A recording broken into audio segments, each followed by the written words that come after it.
Tom Clark's 6M podcast is a Boink Studios production. And now, on with the show.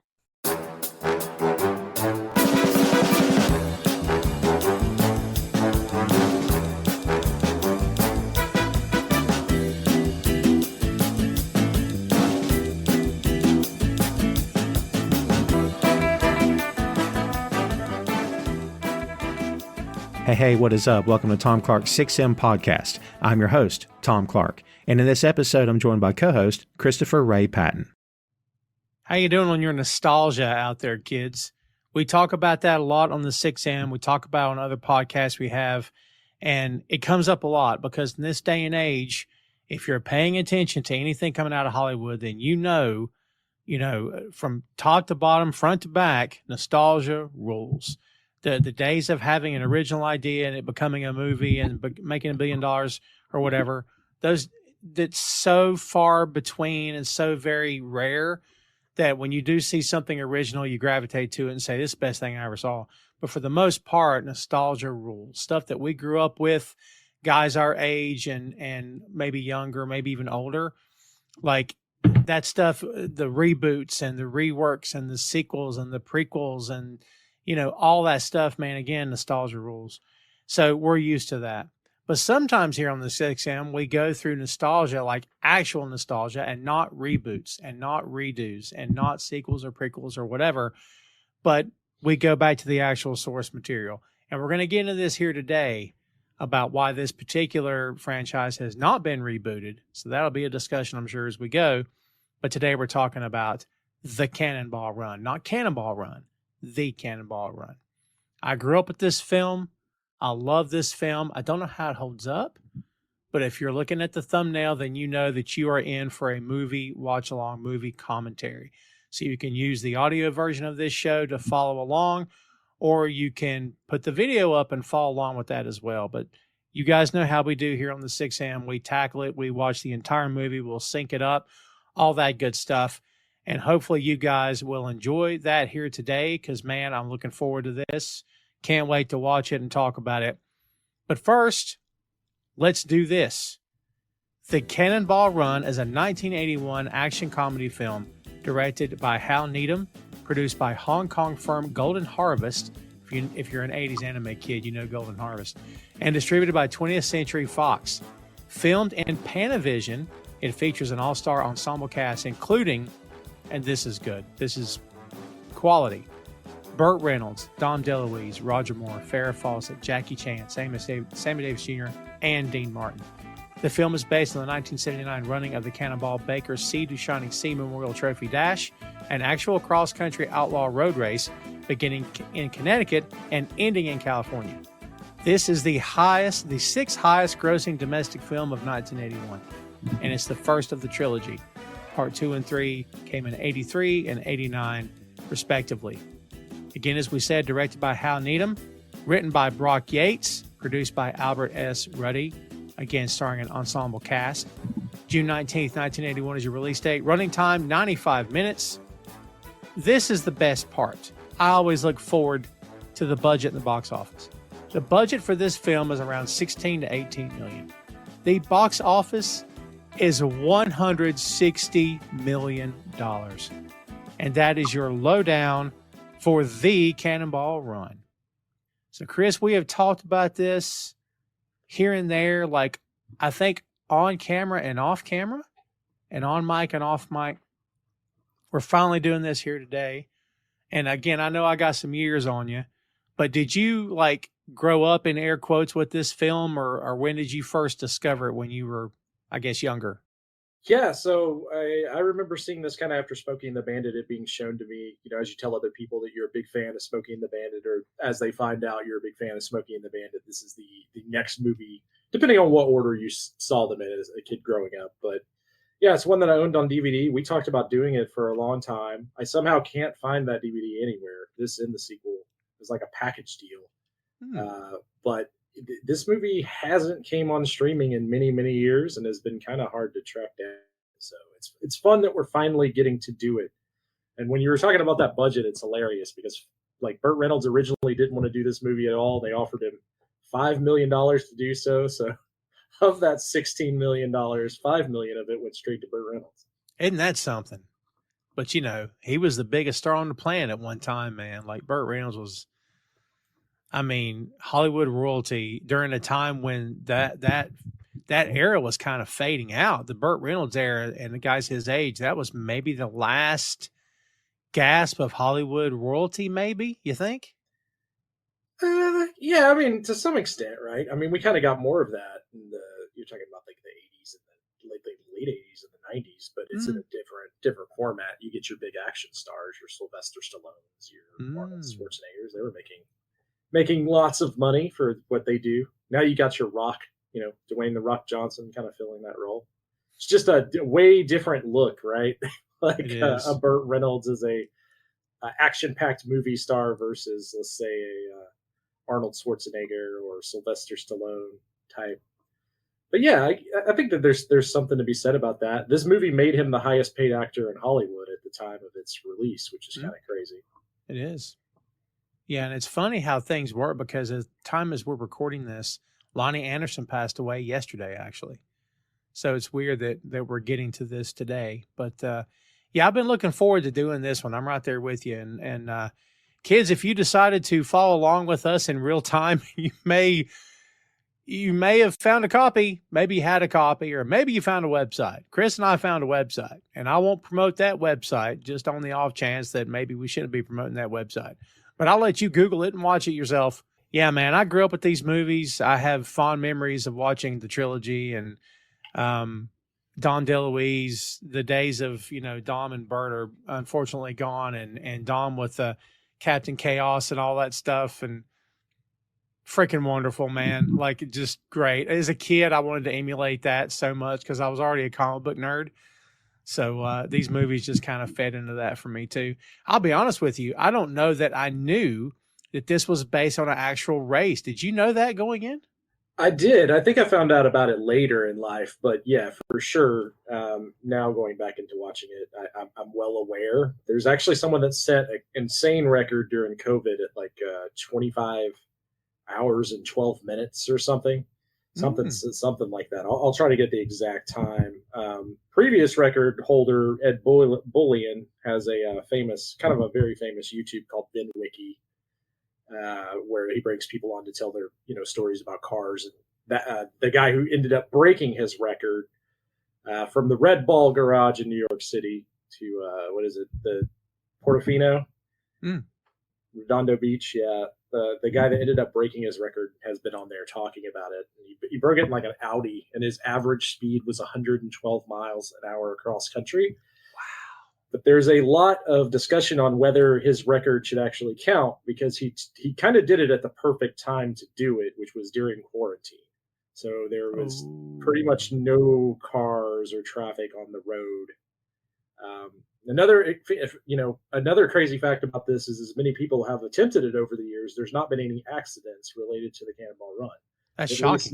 Not any accidents with other cars. There's been some mishaps here and there for the person trying to accomplish the feat. But right, yeah, it's pretty crazy. When you think about the things that really slow you down when you're driving, some of it's out of your control. Things like weather but the big thing that they really get into timing out is like how long a pit stop takes. Like how long is it going to take you to fill up the car? And trying to factor that into your average speed and stuff. So yeah, if you're into the idea of this and you want to know more about the Cannonball Run, there's some great documentaries out there. And also the VinWiki channel has had many people who have recently attempted this, both successfully and not successfully. There was someone that did this on a motorcycle in 33 hours, which is even crazier because it's 33 hours straight.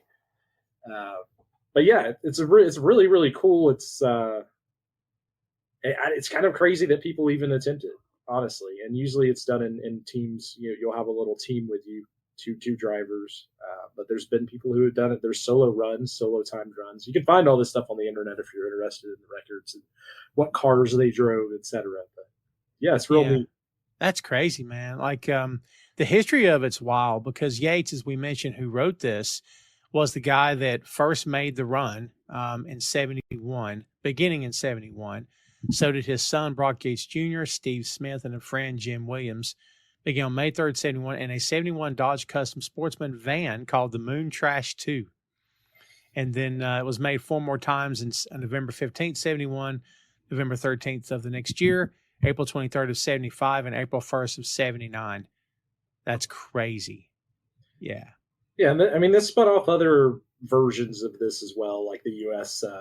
Express and Gumball, and there's been a bunch of rallies that are kind of the same thing. But the Cannonball Run was initially, I mean, it's still going. It's not the giant race that they show in this movie necessarily, but there was a TV show where they tried to do this at one point in time with checkpoints and things, like a reality TV show.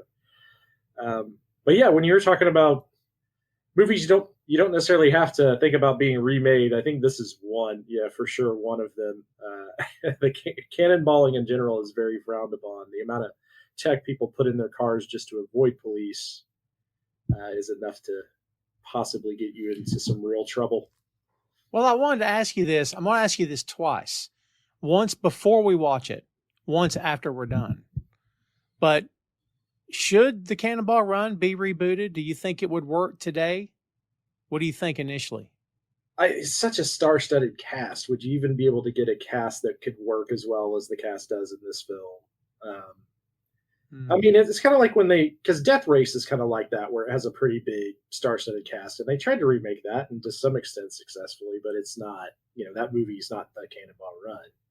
And then also, do people even have interest in this kind of thing, right? Like, it's in a world where you have like a billion Fast and the Furiouses, and we've moved on to more modern racing more serious racing films, like F1 just came out, for instance. Before you had Ford versus Ferrari. We've had Driven.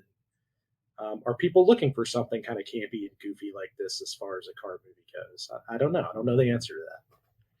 I'll go ahead and give my opinion now, because again, I haven't seen this movie in literal years, but it kind of feels like it's just such a moment in time that you really can't replicate it, because the movie's special because of when it was done, and because of the cast, and because of how things were then. Fast forward to 2025, nothing's the same. Everyone's gone, or older, way older. Like, times have changed. Like, I don't know if it would be the same film. You're talking about ensemble cast. I was thinking about the Ocean's 11 flicks, and about how that they managed to juggle that, and those movies were hits. But like, I don't know if it would translate here. I really don't know the answer to that. Yeah, and the other thing is, how much interest are there in cars anyways? We're moving more and more towards electric cars and people using them more as appliances than your diehard car fanatics. I mean, I know that some gearheads, petrol heads, if you're across the pond, still exist. Obviously the Grand Tour just wrapped up not that long ago, and you've had your Top Gears, but part of the reason those shows are wrapping up is because the cars that are being made now don't really, except for your very cool sports cars, don't really have the same affinity as some of the stuff that you would see in this movie. It's like so if the car culture is not there, then the movie itself isn't going to be successful. That's fair. That's a good point. Boink Studios is the home of Tom Clark's Main Event, Tom Clark's 6M podcast, and Two Nations Under Ted, a Ted Lasso podcast. Visit the site today for links to every podcast platform, social media, special announcements, and a lot more. Check out the site and bookmark today, boinkstudios.com. Kids, we know what you came here for. You're ready to watch the flick. We're ready to watch it with you, and we hope you're ready to go. So here's what I'll tell you. No matter where you're watching this film on, be sure you have a black screen, and you just need to be at 000, okay? So what this means is when you hit play, I believe it's the Paramount logo that I saw first, I think is what it is. So just have a black screen, and if you're watching this on a VHS or a DVD or some other format, be sure you're getting to the actual Paramount, I think it's Paramount movie logo, be black before that, and then when you hit play, you should be right on track. We will sync up as we go. We'll drop markers, that way you don't get lost, and neither will we, hopefully. And we'll stay on course. Stay the course, kids. It is a race movie after all. Man, I'm looking forward to this. So let's go ahead and do this, kids. So we're going to go 1, 2, 3, and we will go on 3. All right, everybody. So here we go. Get ready, all you listeners and viewers, wherever you may be. And here we go. On 3, all right? 1, 2, 3. There we go.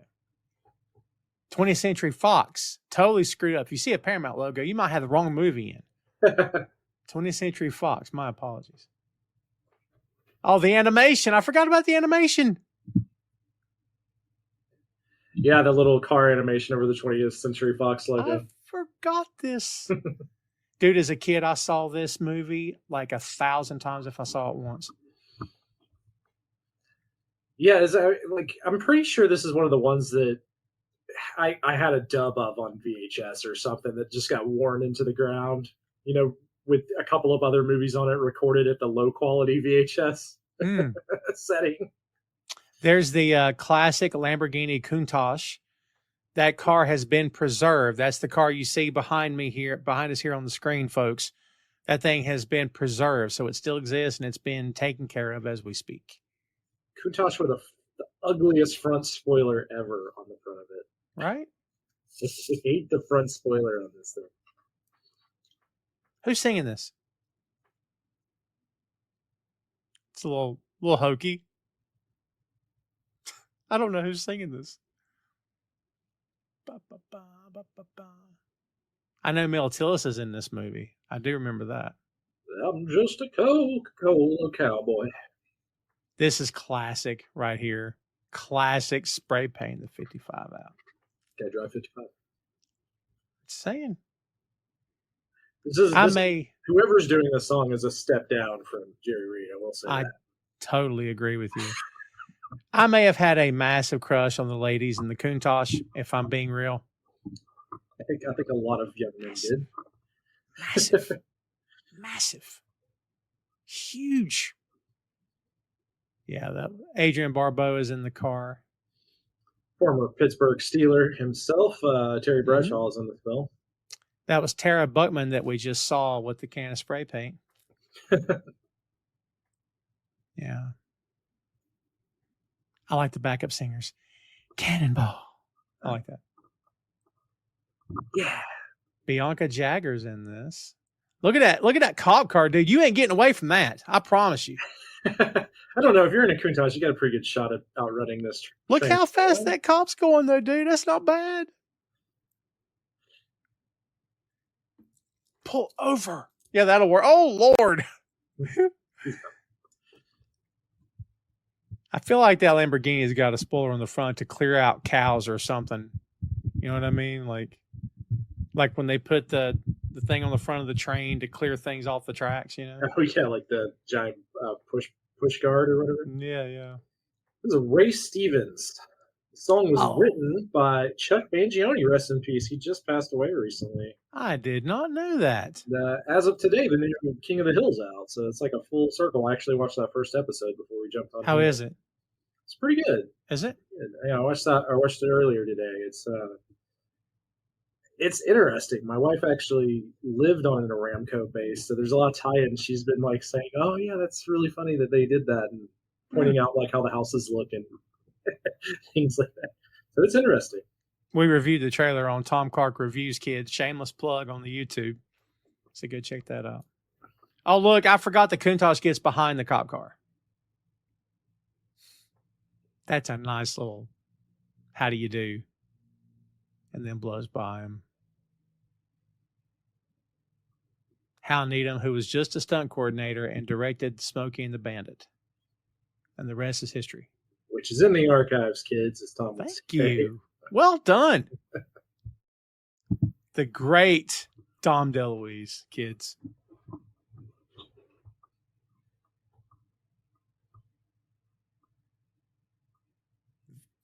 Victor Prinzum. And there he is.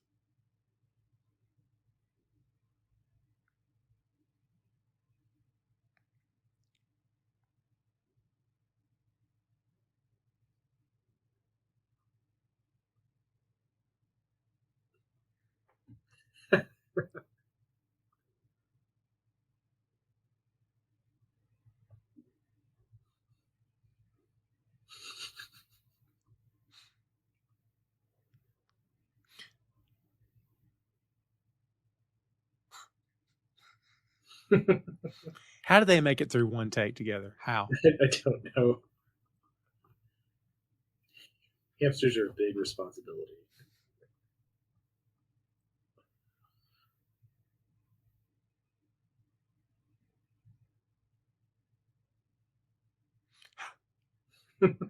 J.J. McClure is Burt Reynolds' character.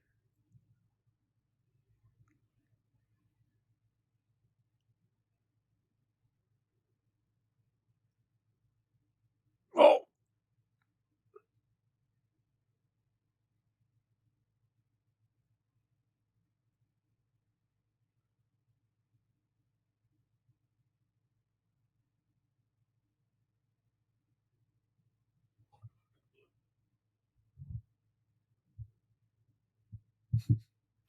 Right? We don't know who the him is, kids. The him he speaks of.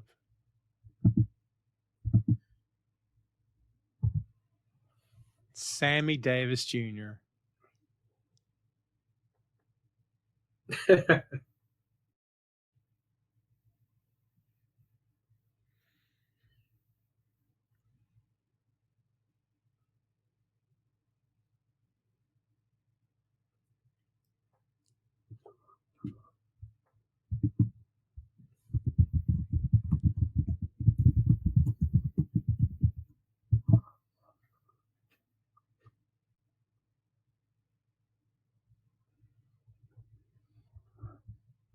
Look at that ride.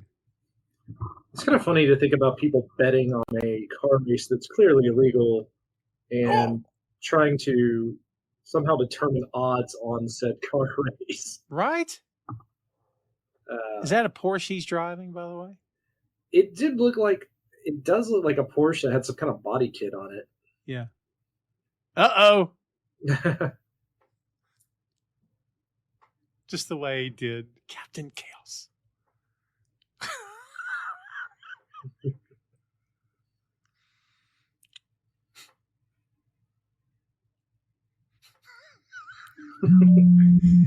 Been a cop long? That's great.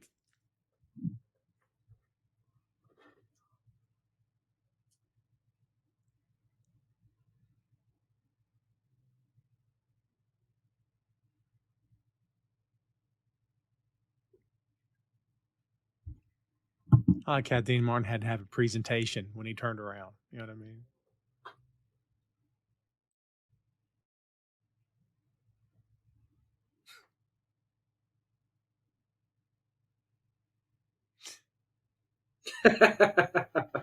It's great. I forgot that Sammy Davis Jr. is Jewish in this film. Yep. Wasn't he Jewish for real? I don't want to say without double checking that, but I can't. I could be wrong. he basically he pulled out a giant Star of David, a diamond encrusted Star of David. If you're looking for a timestamp. There you go. Now we got the red and white plane in the air.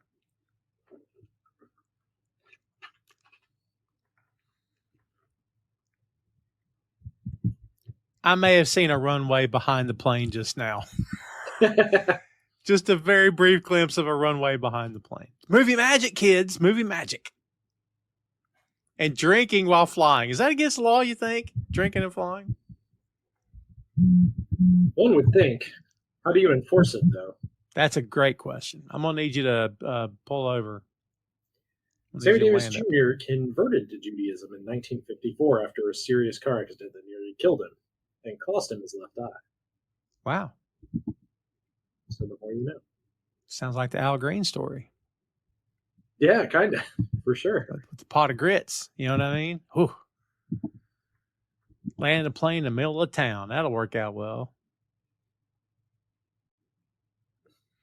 Don DeLuise is walking around the wing. Going into the... Oh, they're with the front of the store. Yeah, get some more beer, you know. Of course. Oh! He just referenced his own film. Did you hear that? That was great. Black Trans Am? Nah, it's been done.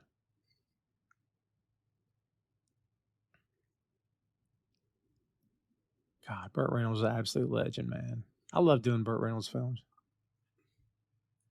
Yeah, we're gonna have to do. We talked about it before. White. Wait, we did Gator, right? We'll have to do White Uh-huh. Lightning. We'll have to do White Lightning. It's a For more sure. serious one. We have the first appearance of Mr. Bond, kids. Roger Moore himself. This was my James Bond, Chris. This was my Bond that I grew up with. I think Connery checked out in 70, maybe. Maybe I'm too early. But Roger Moore was my Bond. So I'd Pierce, really, realistically, by the time I watched any Bond films. Mhm. One that I was super into as a kid. I went back and watched a good amount of them, later on. Sure. But I mean, I grew up in the time period of like Schwarzenegger and Sylvester Stallone, like we were talking about earlier. So I was more into watching those Terminator 2s of the world. That's fair. I love this just close enough to be the 007 theme, but not get sued. Right? I know the lady playing his mother. I've seen her on something else before. The bang coming out of the gun. Belly dancer. I thought I said belly danger for a second. Belly dancer. It's kind of a crazy boat. The scarab being the belly dancer, or named the belly dancer. Right?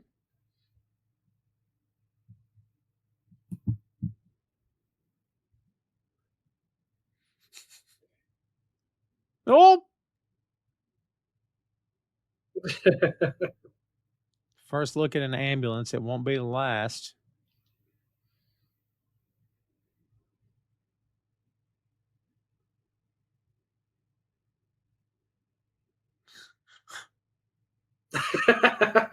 That's a good line.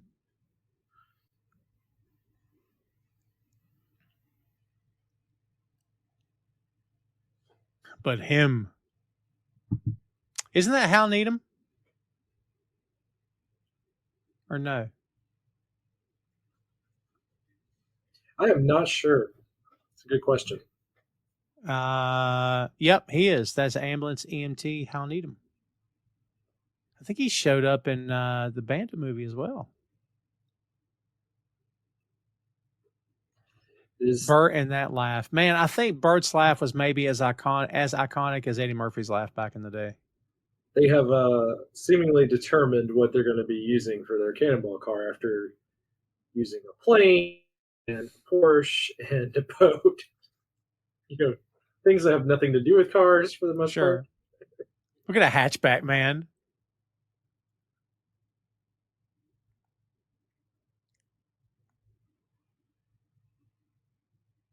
We've been holding our breath on this, kids, because Asian Americans were not treated extremely respectfully at certain points. So hopefully everything's okay here. That's Jackie Chan, kids, and only his second film. His first Hollywood film.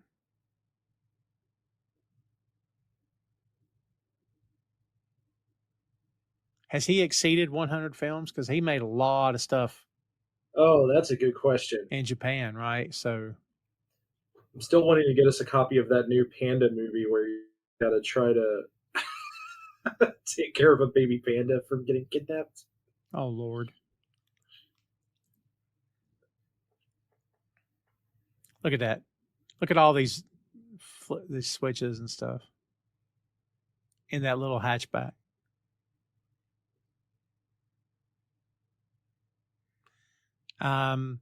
Jackie Chan and Michael Hui, as the drivers of a Subaru GL filled with gadgets. They are actually called, and it's Chinese, not Japanese. They're called the Hong Kongers. I didn't do it. It wasn't me. Yeah, there's some Arab music happening. That's getting. It's okay right now. It's fine.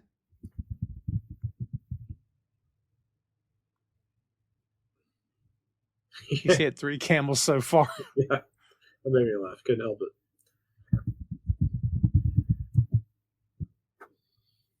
Oh, Lord. And if you're looking for another Jackie Chan car movie out there, Thunderbolt, the 1995 film, which I think is only, if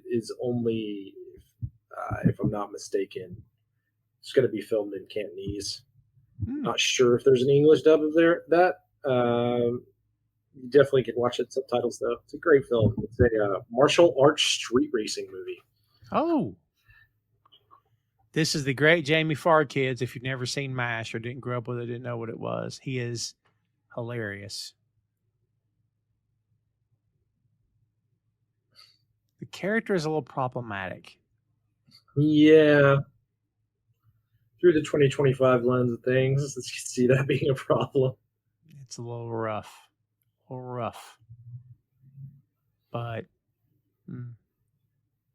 It's 1980s. There was a lot of sheiks and a lot of various things that were definitely problematic. For sure.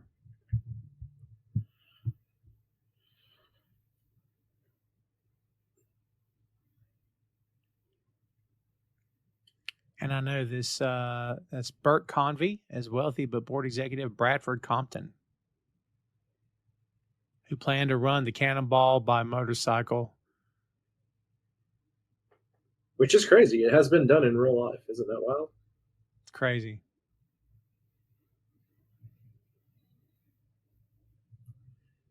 That is my nightmare. Going out of a plane.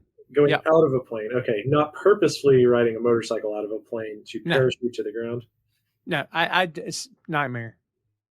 I'm telling you, I got this thing about heights. I'm telling you, man, it's freaking real, dude. I like they took a little, like while making a Evel Knievel character, they took a shot at Evel Knievel. So that's the dumbest thing I've seen since someone tried to jump the Grand Canyon. Mel Tillis and Terry Bradshaw. These guys were actually a great little team in this movie.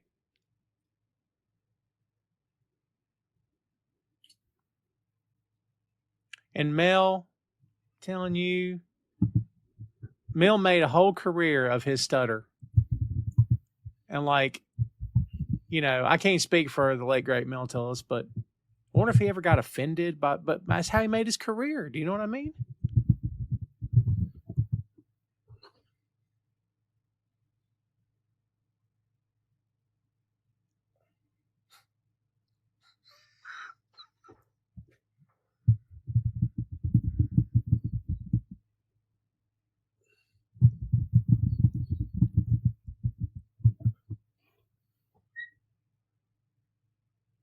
Was Terry's football career over in 81? I would think so. As a non-Pittsburgh Steelers fan, I wouldn't know for sure, but I would think so, right?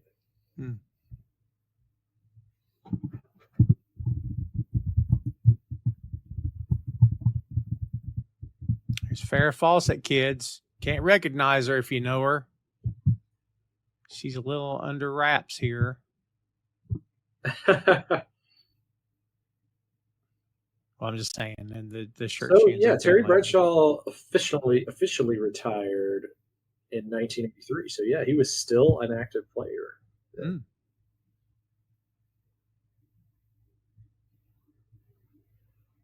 His broadcast career started the next year, 1984, which I know him most from as being the pregame guy.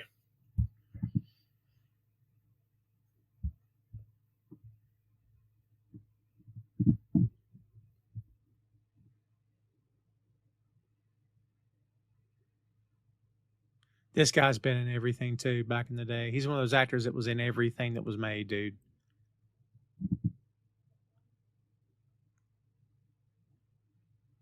I think this is an actual race car, isn't it?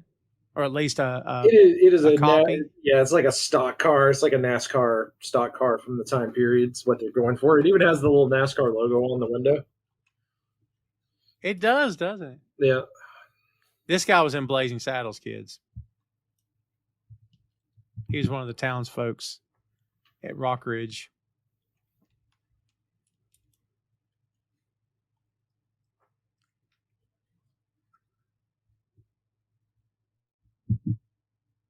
By the way, Jackie Chan's been in 103 films. I was gonna say 100 seems like good. You said had he been in 100, I'm like that. There's a lot that he was in that never came to America, right? So there's gonna be a ton.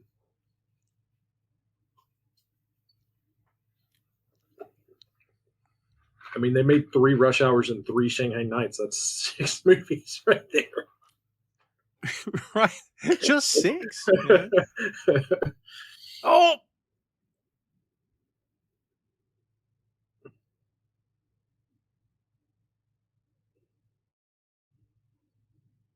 Save the shrimp.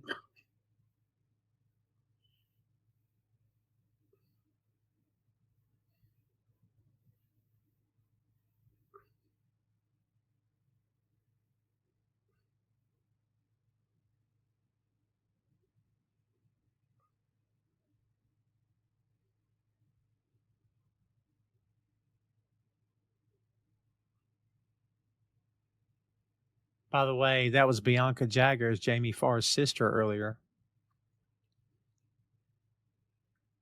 Did you ever see the movie Rat Race? I know what you're talking about. I want to say I have, but I don't have a lot of recollection of it.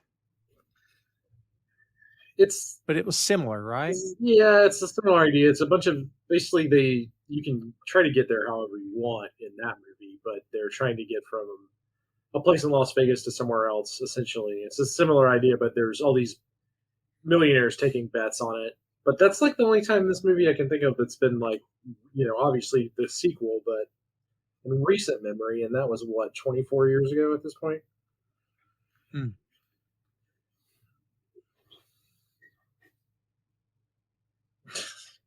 I was doing a pretty terrible Nixon impression, and JJ and Victor showing up as ambulance drivers. Yeah.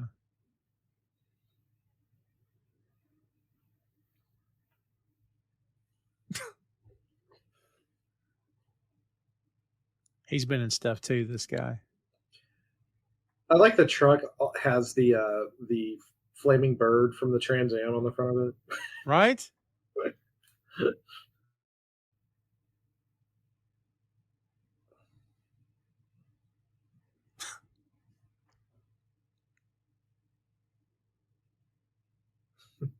Burt always had that look with the eyebrows and everything, like he was thinking, do I have to film today? Can I just take the day off? Like, you know what I mean? That's where I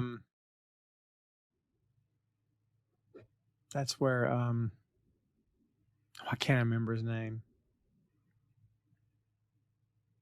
His impression of him was top notch, was the eyebrows. Norm Macdonald. Norm's impression worked because of the eyebrows, you know? Oh, yeah, I could see that. Very expressive. He had a great Burt Reynolds.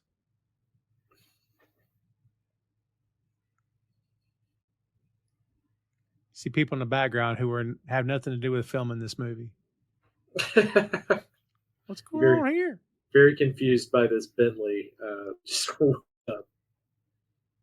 up. Here's Farrah, not so wrapped up.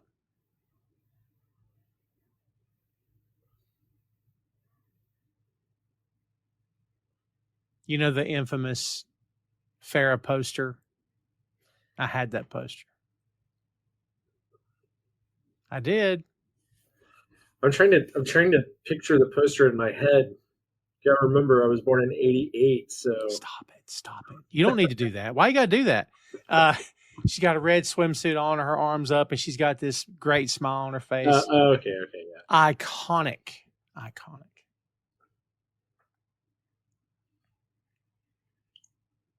I gotta find this guy's name.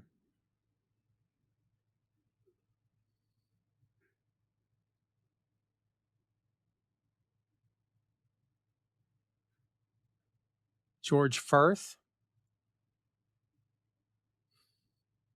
as Arthur J. Foyt.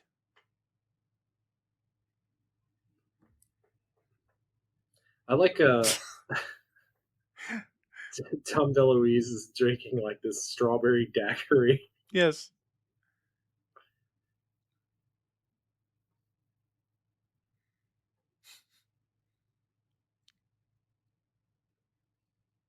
Great. Let's see. Dean Martin is playing Jamie Blake, and Sammy's playing Morris Fenderbaum. Who are now dressed as reverends, Mm. priests, Mhm. Catholic priests.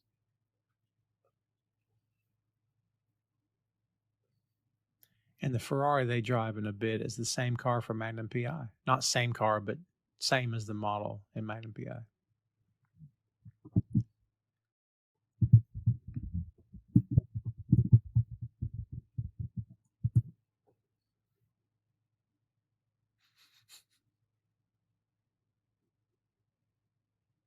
So what is that? It's a Ferrari 308.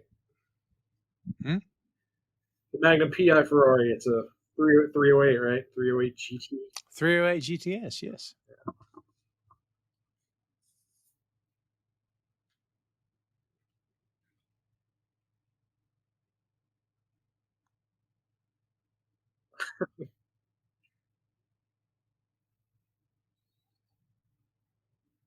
So Farrah just asked, what is that, a bowling team? And now Dom and Bert are talking to the girls from the Countach in the car here.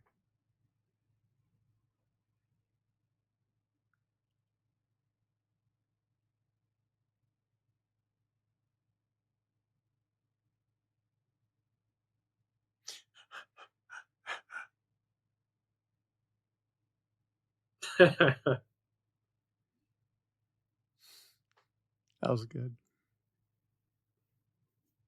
Adrian Barbeau, man, talk about icon. All right. Here's the scene I was thinking of because reasons. Yeah.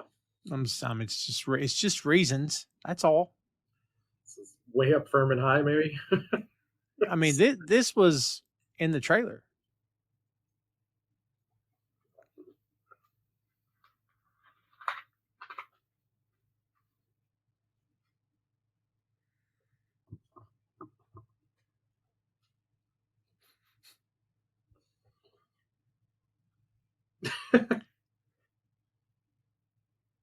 Betty.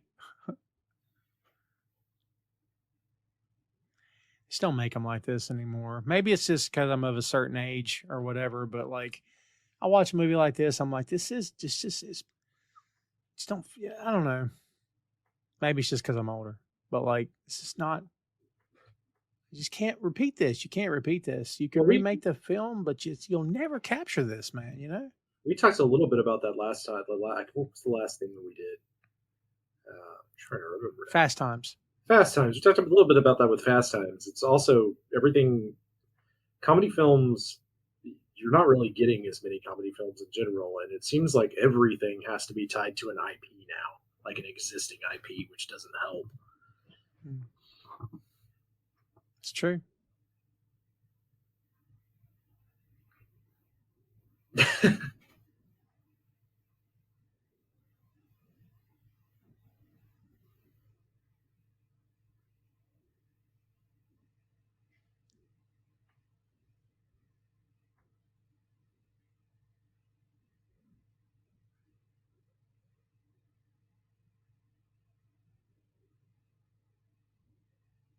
Oh,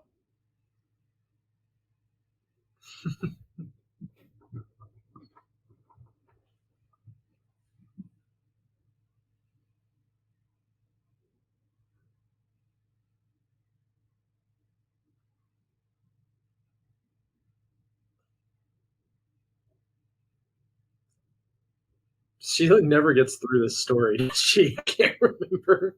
yeah, she's trying.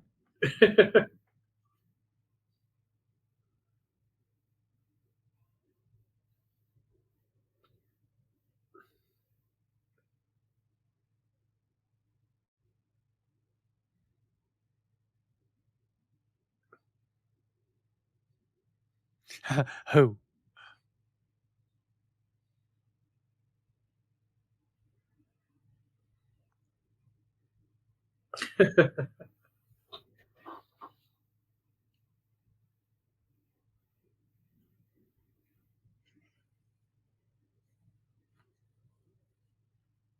So we're assuming the motorcycle had a parachute. I think we Right? saw it. I think we Did saw we it. see it? I think we saw it parachute and then him hit his parachute, but I could be wrong. Oh. That is a terrible Goodyear hat, though. Not then. You think that was high quality? Then it was high quality.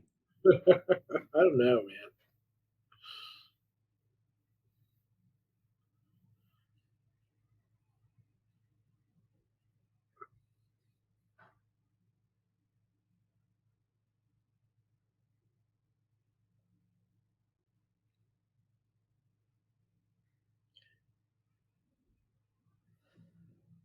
I mean, I how never did Dean and Sammy get through a take together as well? Like drunk.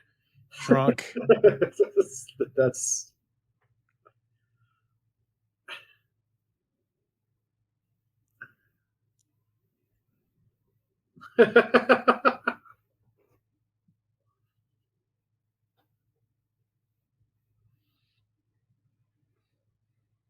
Oh, and there he went. Uh-oh.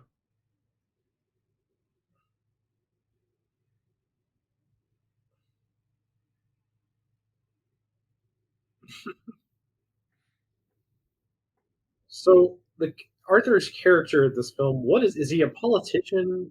What is his actual job? That's a great question. Because I don't. it shows up he's trying to save the shrimp. Is how we're introduced to it. Now he's trying to take down Cannonballing. Yeah.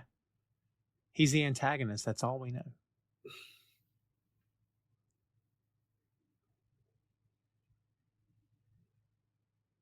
Oh, it's very close on that music. Yeah, that's what I was saying earlier. I would not be surprised if there was not a lawsuit filed at some point. I think that's too close for 2025. I think you get a phone call. Right. All right. You got to change that music on your podcast, boy, because that's not going to work. And he signs it Roger Moore.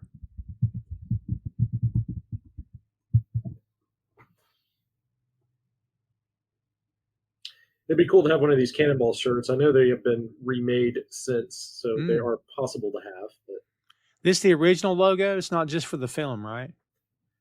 I'm not sure on that.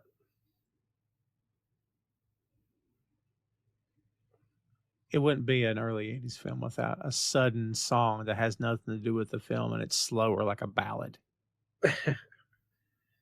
Roger Moore has, to me, the coolest car in the movie. He has a 64 Aston Martin DB5, which is a really, really cool car. That's Bond's car, right? Bond car, for sure. Montage of stuff happening. Look at all the beer.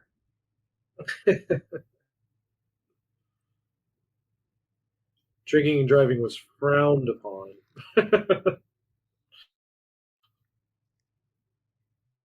He had one bag of pork rinds.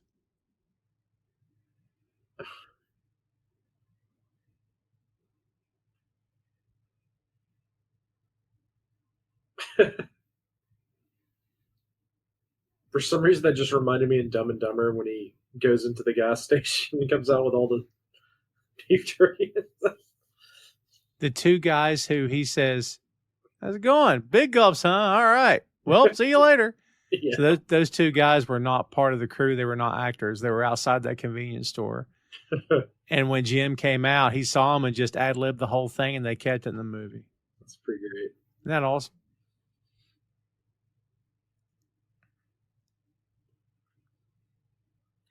So this movie does not start from the Red Ball Garage, which is the traditional starting point of the Cannonball.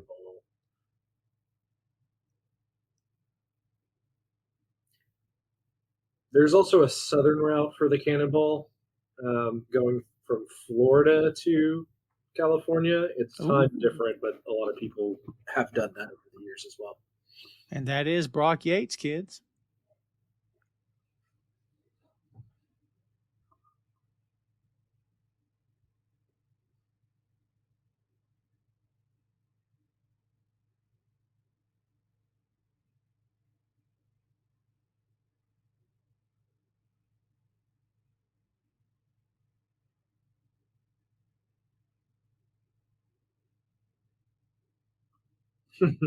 First car, here we go.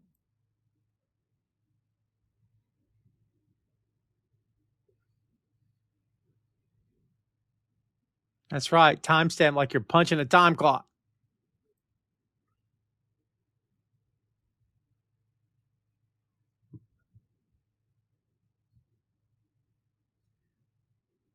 I only had a manual time clock once in my life when I was working at Kubota for like 3 or 4 months. Every other time, it's been digital clock in, clock out. I had a manual clock for years. You know. Yeah. Yeah, dude. I mean, I've been working for a long time, but yeah.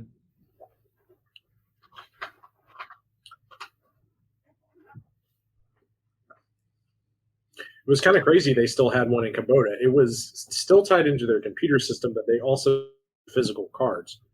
So it was really weird because this would have been, I don't know, 2007, 2006, 2007.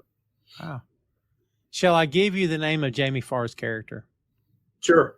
Sheikh Abdul bin Falafel. Dude. His car is a souped-up Rolls-Royce Silver Shadow. He's the only character to appear in all 3 Cannonball Run films. Can that be true? I guess so, yeah. I don't know that I've seen the 3rd Cannonball Run. The Cannonball Run 3 is just called Speed Zone or something. Yeah, I don't know that I've ever seen that one. There goes the Hong Kongers. I didn't make that word up. Wasn't me.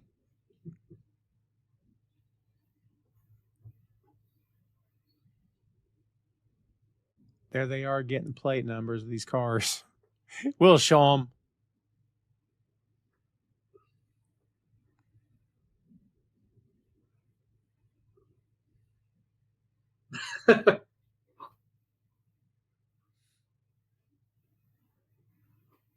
Farrah's character is Pamela Glover, a tree-loving photographer. 950.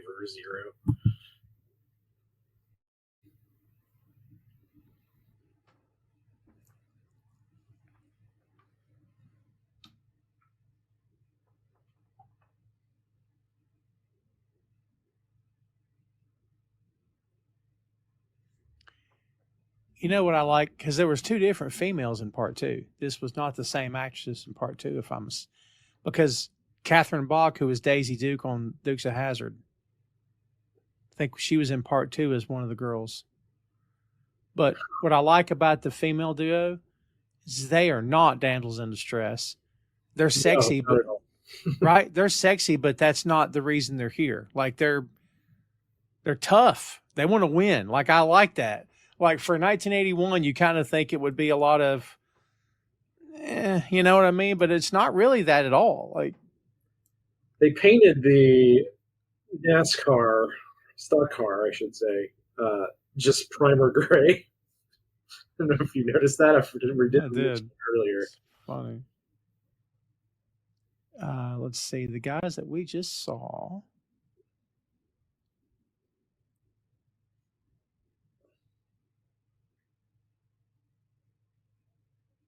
We'll show them.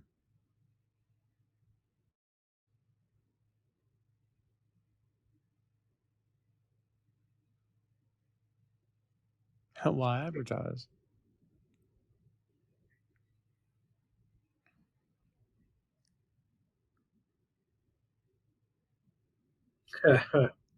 Dean Martin trying to score with the lady driver.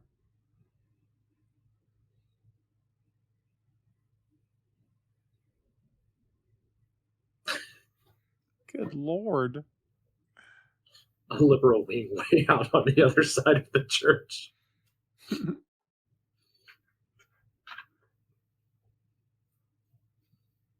Try to get my wig on.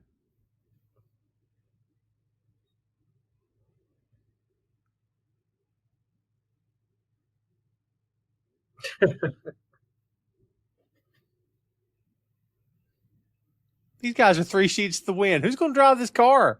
Dino. Man.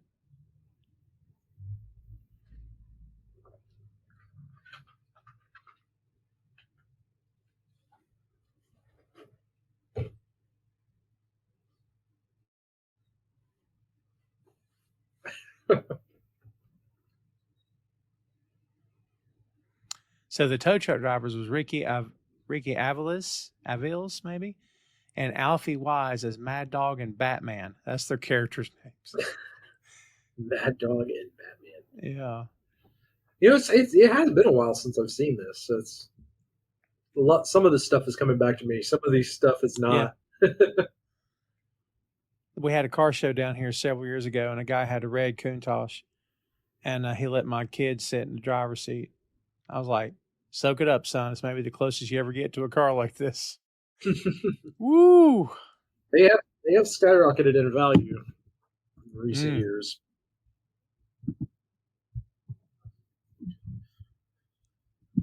The typical 80s poster, right? You got to go to the book fair and get your Lambo poster. Yes. The book fair. God, I remember those coming to school, man.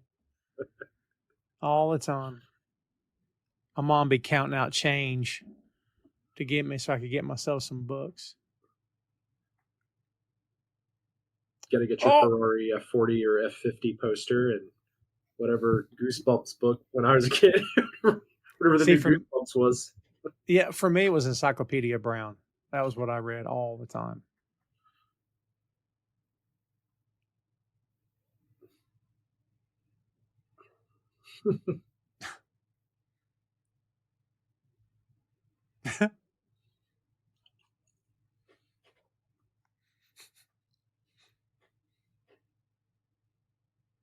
And I forgot he points with his middle finger through the whole movie.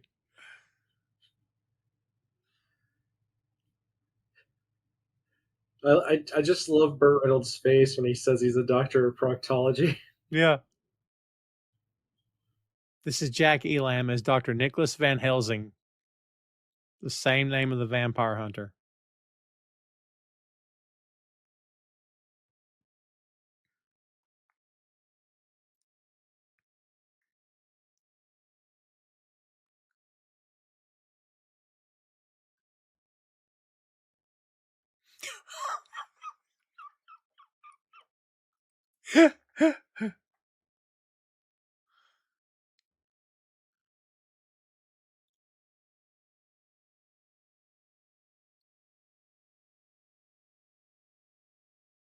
I like the way he went, fortunately.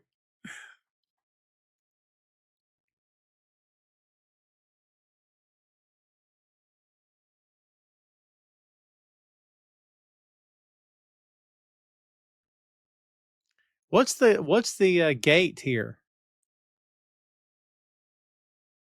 What's the prize? I'm trying to find the prize. How do I not know the prize?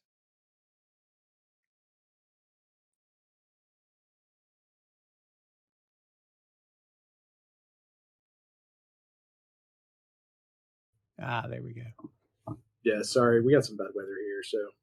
Oh, no worries. I was trying to find the prize of this race. Do we know what the prize was? Because I don't recall them saying it, unless we talked over it. I don't. It was a cash prize of some sort. Mm-hmm.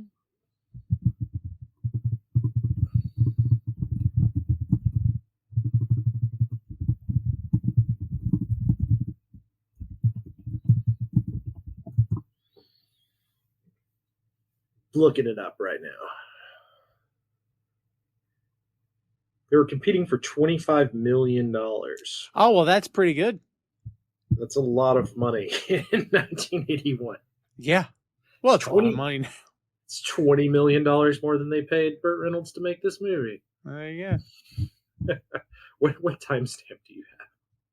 So they're in, he just dragged her into the ambulance and she's looking by through the curtain. Now she's turning back to talk to him. We got the close up of Burt and Farrah together in the passenger seat. Okay, back on. The Nobel Prize.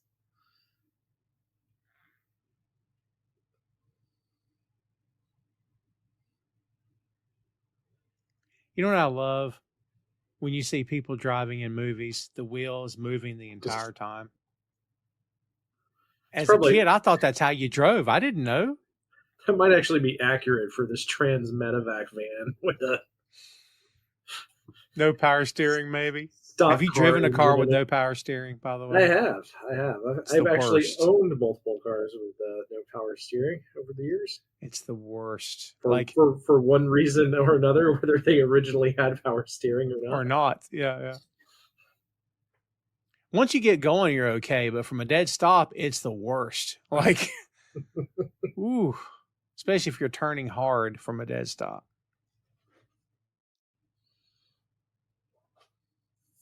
Oh, there's that music. The infrared is in the cat's behind. Kill the lights. Oh, I forgot this. Look at that. Oh, they're going to cheat. You cheaters.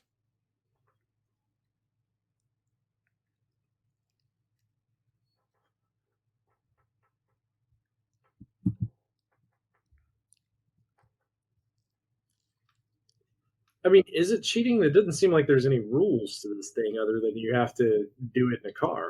Well, if you're going to be like that about it, you're probably right.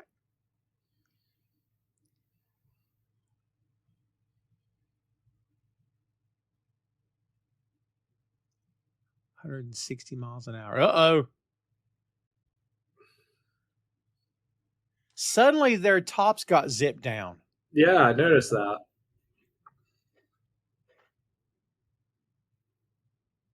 And they're back up now. There we go.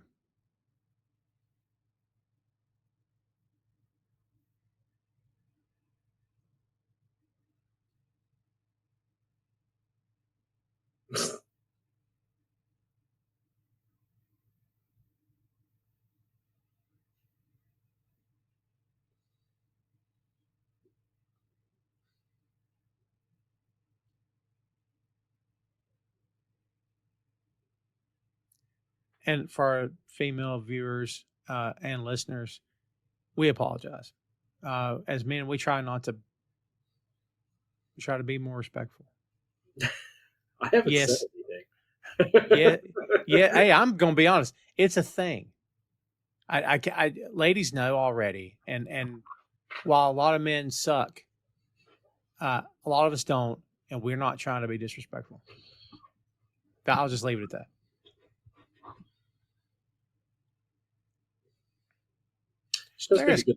Does make a good point here about being kidnapped. Right? Ferris' character is very,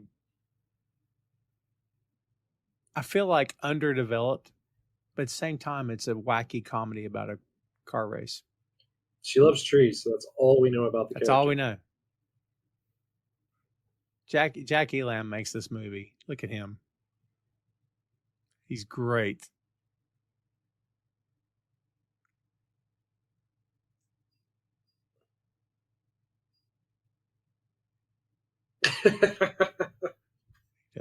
Don't want to do it now.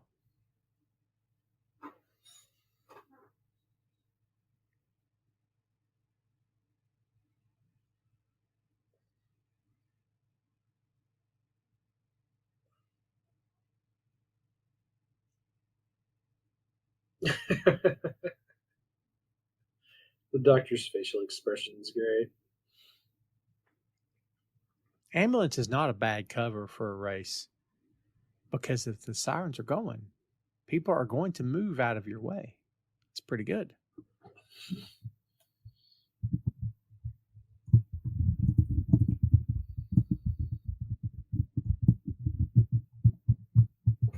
And then now the ambulance is getting pulled over.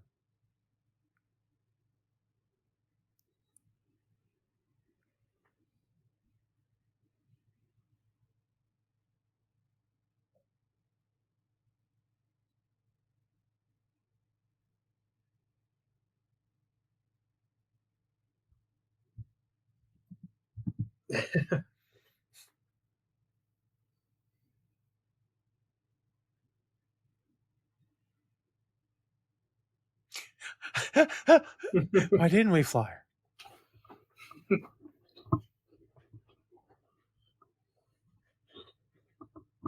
Tom DeLuise was born to do this. Like he didn't miss his calling at all. This is exactly what he was supposed to do with his life: is be funny in films. So good. Did you hear that music?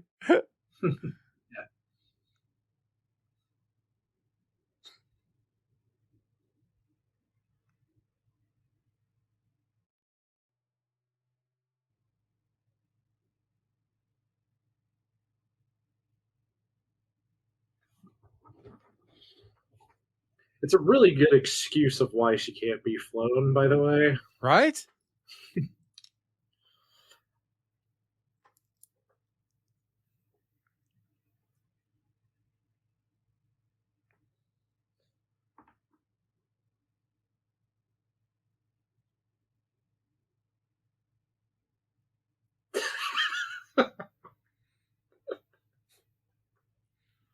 Delirious.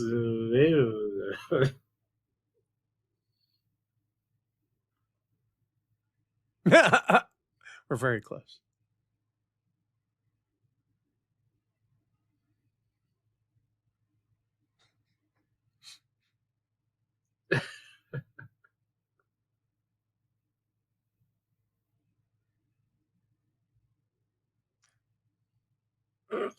Oh, wow. Look at that cop car, man. Look at that thing. When they point at Dom's finger and he points at Dom, he reaches out and just grabs his finger and shakes it. My So good.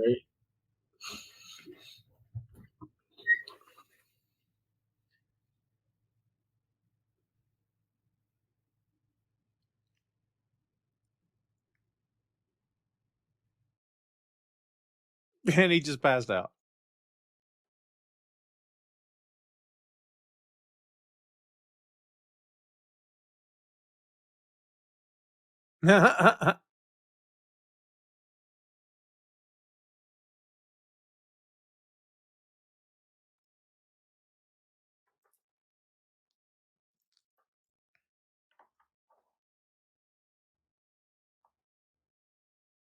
Oh.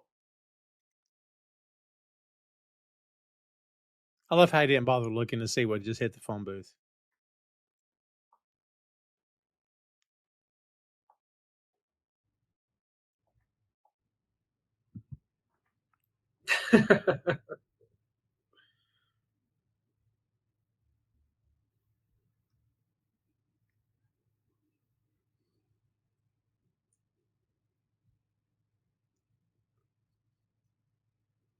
What a terrible place to put a phone booth. Right?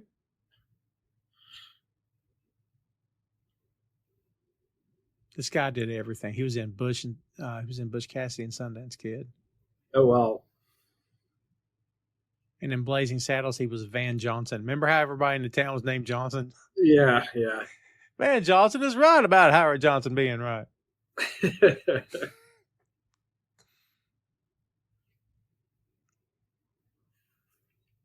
Oh, by the way, he was in Airport 77. Oh wow. Yeah, we covered Airplane here, so there you go. He was in Oh God. He was in Hooper. Dr. Detroit. Murder, She Wrote. Let's see, which was he was in the film. No, it was this TV show. And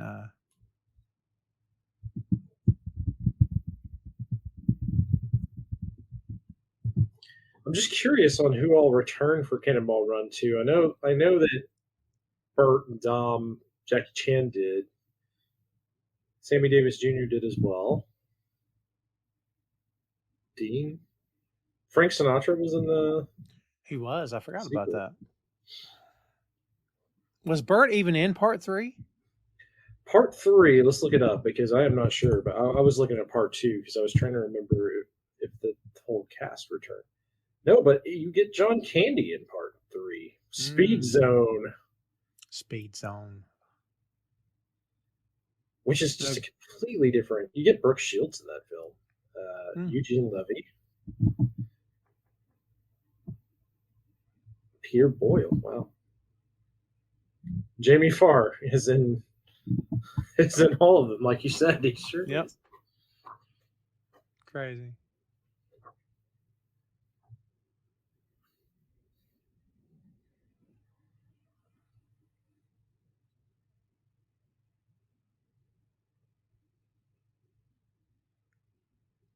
Yeah, the actual stock car we mentioned was Donnie Allison's Hawaiian Tropic sponsored NASCAR Winston Cup Series Chevrolet stock car. Oh wow. Yeah.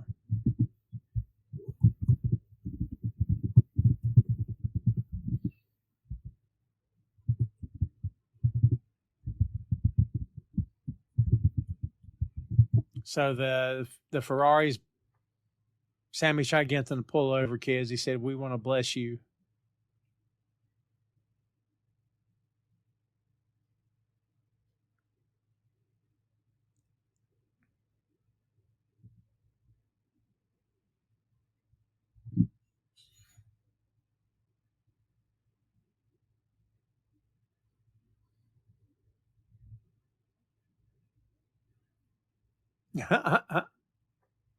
Couldn't hurt.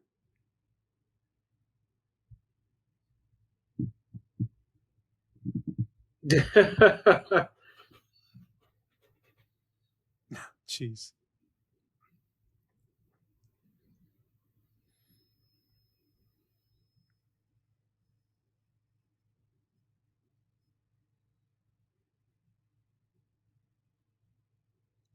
Sammy Davis Jr. is letting air out of the back tire. You scoundrel.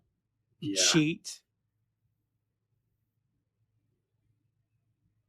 Oh, I gotta bless her.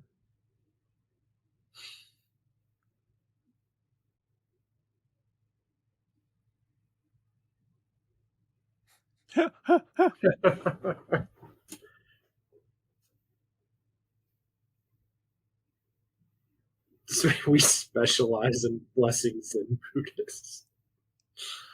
Of course, he's doing that the whole time.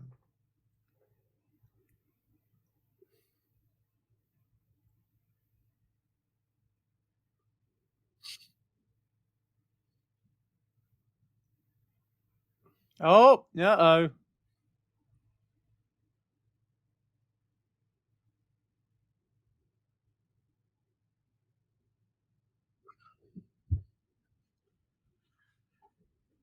What I don't understand about them falling for this is that they were clearly all at the same starting line.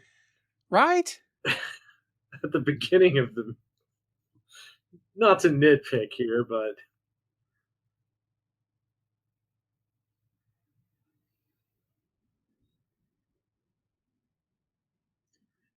Yeah, they really do lean into the James Bond theme a lot more than I remembered in this movie. It's every time he's on screen. Yeah, every time.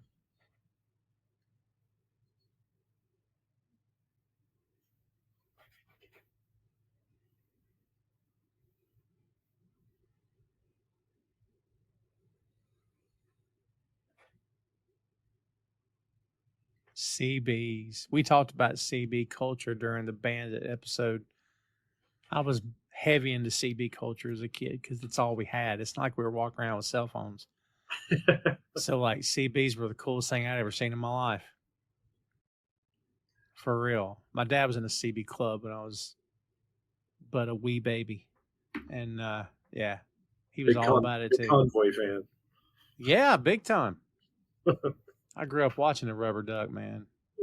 We've got a great big convoy, ain't it a beautiful sight? Mm-hmm. Dun, dun, dun, dun, dun. Yeah, for sure.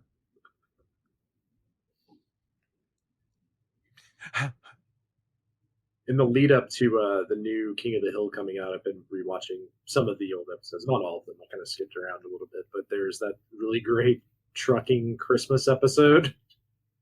Oh, I forgot all about that. Yeah.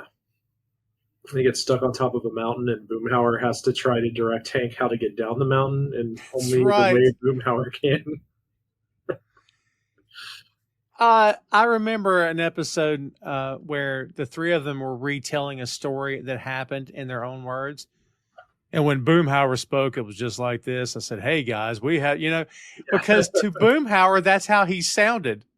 Yes. But to everyone else, he was frantic, Everyone else talked like how Boomhauer actually talks, and Boomhauer talks normal. That's Yes. It's the firehouse episode where they accidentally set fire to the firehouse. Well done. What a great idea. What a great gag that is. Look at those old ruffles.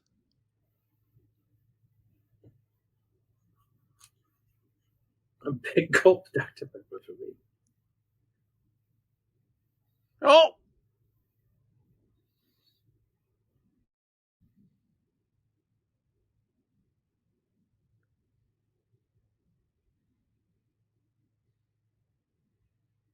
God, Sean Killicami O'Scanlan.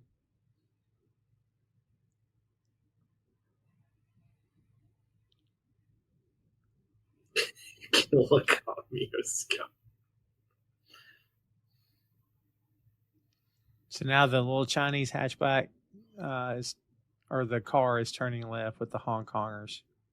Sammy's on the phone, kids. Japanese team. They're saying it's a Japanese team. All right, fine. Japanese.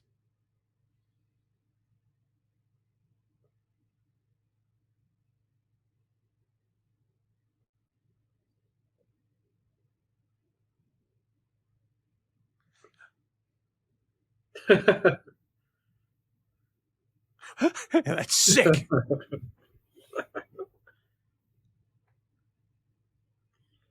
I think they're armed. I hope so. Oh, gotcha.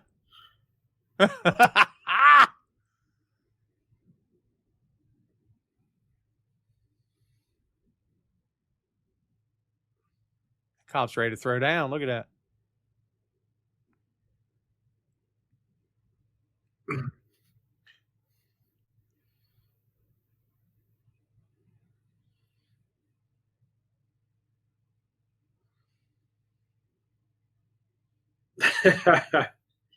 Hit it.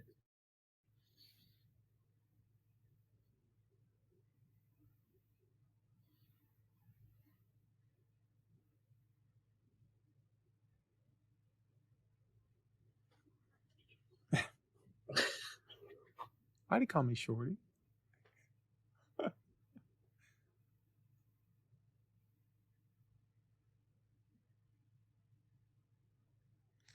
Tom did the same thing with his mustache.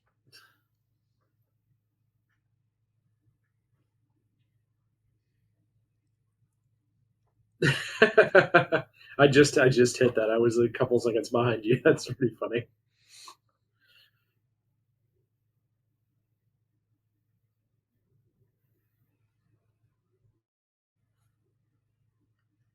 Those things are such crap. I can't speak for every dude, but those things are garbage. It will Razor? never be. Yes, you'll never get as close as an actual effing razor. I just don't know. I don't. I think I've maybe used one once.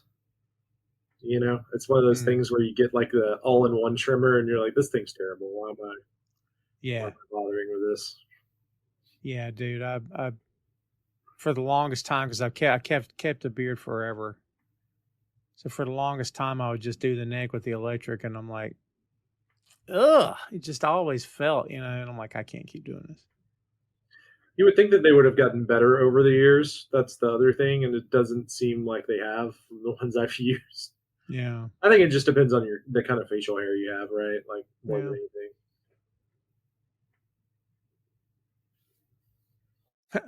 It's a stakeout. Bon appetit.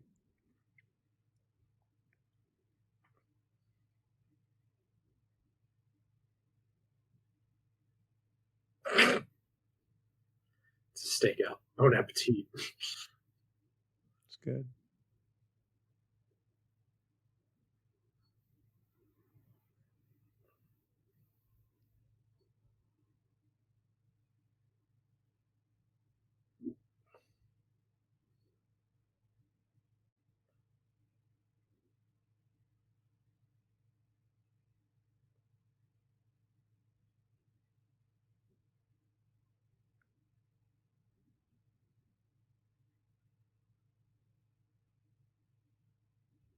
It's a little felony among friends. I don't know.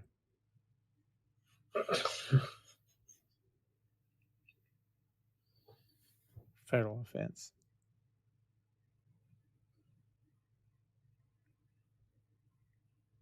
I watched Charlie's Angels growing up too. Oh yeah. Yeah. Yeah. I don't know that I've ever seen an episode of Charlie's Angels. Yeah, it was I'm sure like everything else from that era, it doesn't age wonderfully well on every episode, but mostly because it's wacky and weird. But man, I grew up watching that stuff for sure. I'm aware of Charlie's Angels, and I'd watched the remake, the movies. The remake is when I was a teenager, I guess. Mm-hmm.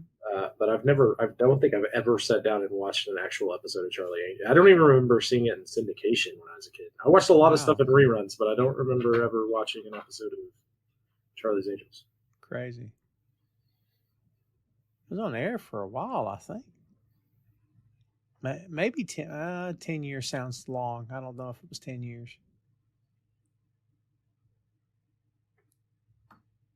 We brought up MASH earlier, and then like when I knew I had stayed up way too late, it's when MASH would come on.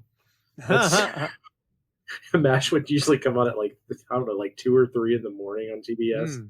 So if you stayed up too late, you'd hear the doo doo doo doo doo doo. You're like, oh Right. man, it's too late. Let's see. Charlie's Angels, 5 years, 115 episodes from 76 to 81. So it ended right around the time this movie came out. So yeah, I'm thinking of like how long was it on, and because anything over 100 episodes usually gets rerun syndication, and I don't recall ever seeing an episode of it when I was growing up. Not even on like Nick at Night or anything. Well, the threshold is 100 episodes for syndication, right? So it hit it. Yeah, that's what I'm saying. So it probably was on for years and years, but I don't ever recall seeing an episode. Thanks to the good people at Nick at Night, we still have that older TV still happening. Well, a lot of that stuff has moved over to like Pluto and other various free TVs where they just have one channel that is just that show. Like I know Sanford and Son has a channel, and I think the Beverly Hillbillies has a channel on Pluto. Nice. So if you just want to drop in and catch a couple episodes, you can. Oh, and the van! Look at that van! Come on, man! Like a bomb went off. All right.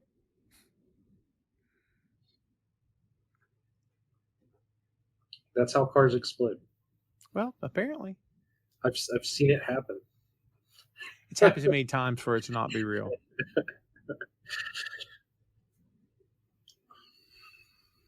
Keep on trucking. It's weird because last time we saw these guys, it was night. The next time we see them, it's at night. They would be so far ahead of everyone else that the only way they would lose is if they wrecked at this point. Yeah. Because everyone else has had multiple holdups. It said warning radar on the screen. Yeah. Smoky. Got to get into the radar detectors. Laser jammers. That's fun.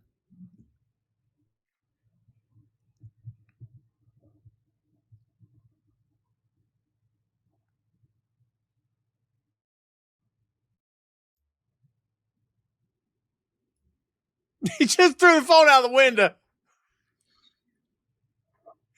That's funny.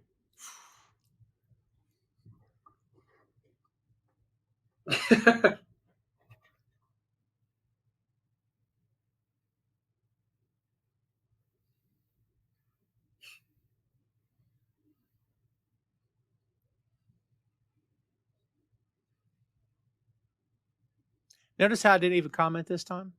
No. I didn't say a word. So we're going to have to talk about this character 3 times if we do all of these. Oh my God, right?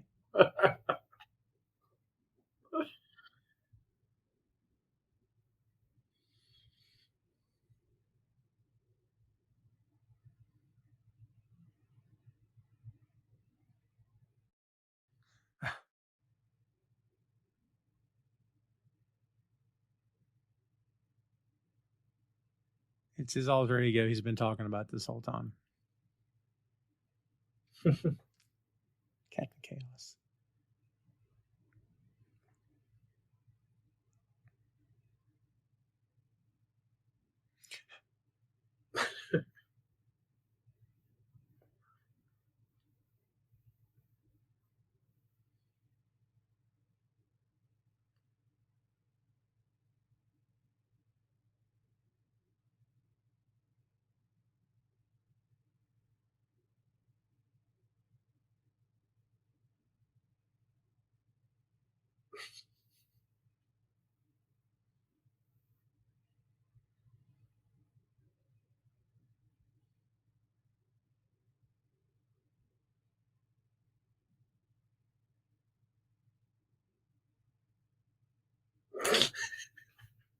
There you go.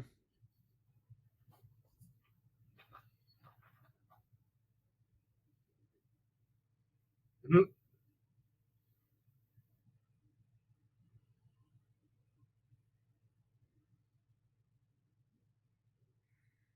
God, that music, man, I swear. Every single time. And the way that car sounds. Yeah. Exactly how Subarus sound, for sure. Sure.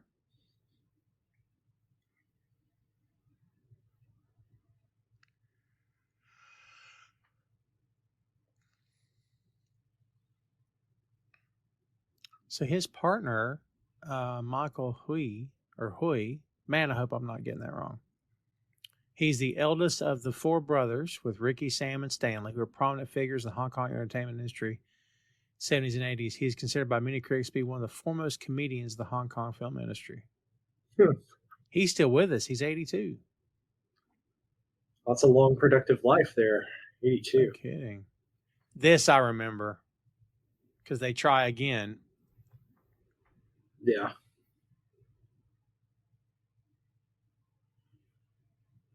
Nope.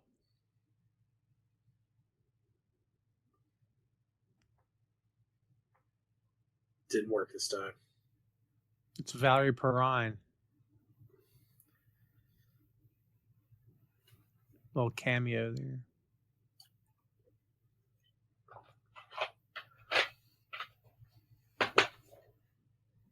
Valerie Perrin. What else has she been in? Oh, man, she was around for a long time. She's still with us, too. Pulling it up. Superman 2. She was Eve Tessmacher. Miss Tessmacher! Oh, yeah, good call. Yeah. She looks so familiar. I was like, I know that I've seen her in something. Look at that cop car. Jeez!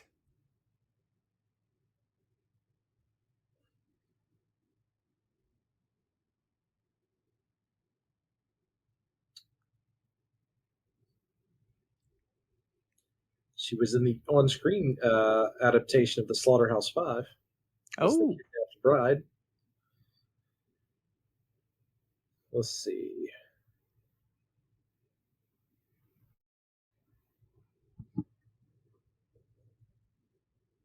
The Last American Hero, played Jeff Bridges' girlfriend in the sports drama based on a true life race car driver.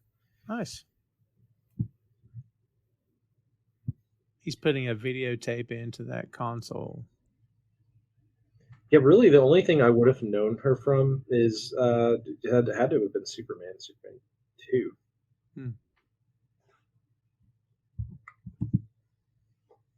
He's watching a porn on here in the car. Oh! To answer your question of how in the world they couldn't win, this is probably part of how they don't win. Yeah, I forgot about this.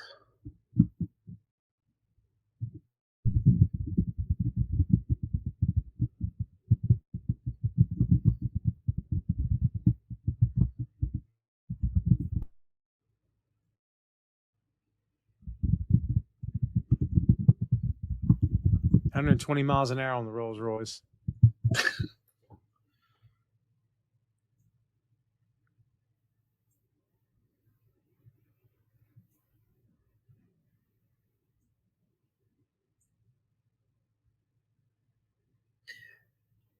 There's a documentary that is about the actual Behind the Green Door, which was a famous porno film that was released with one of the first interracial scenes.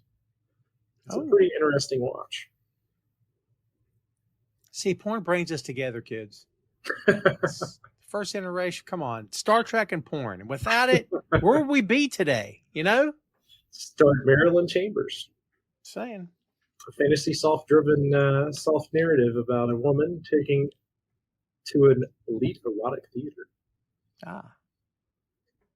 It's considered one of the biggest films of the golden age of porn, alongside of Deep Throat. The more you know. Yeah, the name of that other movie always seemed too on the nose to me.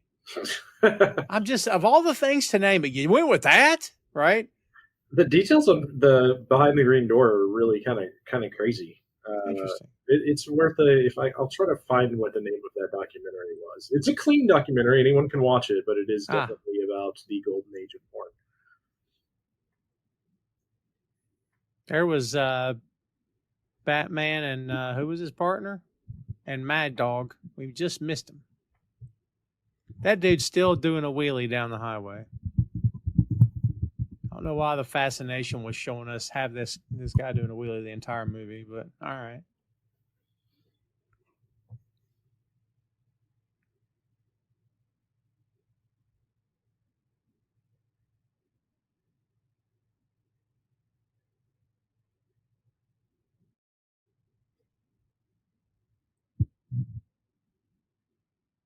Somehow they ended up out in the desert in another race. What's the word for this? What's this racing? Out in the desert like this? Well, this is like dune racing. They're like in dune buggies, but there's rally car racing. Yeah, maybe that's what I'm thinking of. My dad had a dune buggy when I was a kid. A red one. I have memories of that dune buggy. Probably the most unsafe vehicle on the road, right? Like, at least in the 70s they were, I'm sure.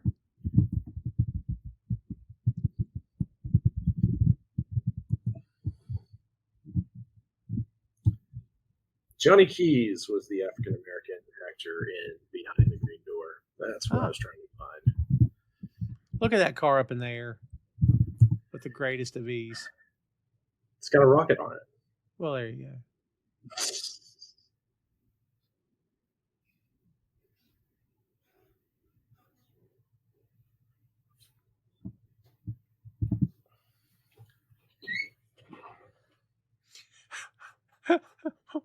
What was that for?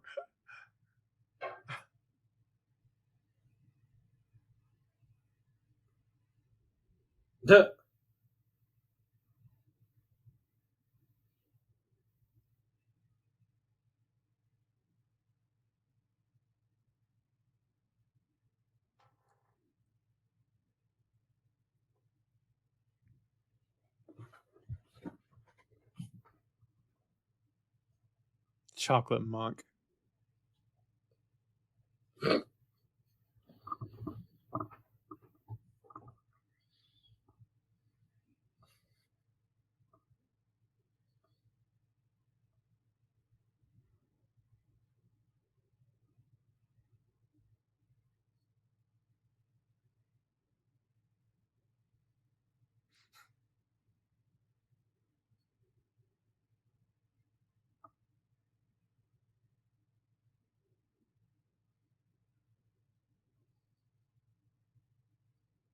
It's funny they went with nose here instead of it's like we got to keep this movie clean right after they did the last 2 or 3 jokes. Right? Yeah.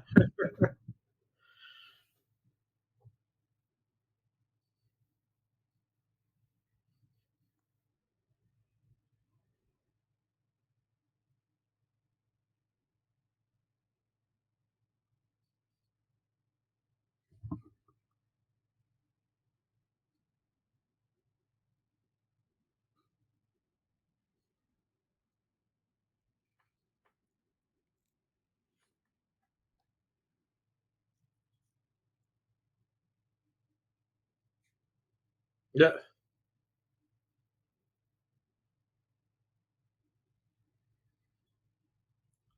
You would think that someone would try to find an alternate route.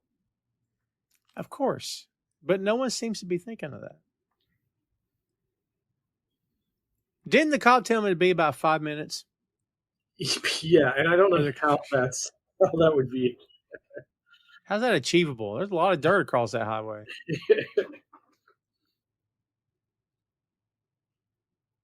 And now the Hells Angels have shown up. The great Peter Fonda, Easy Rider himself.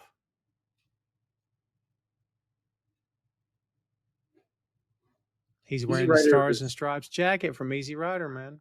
Easy Rider is such a weird, interesting movie. It is.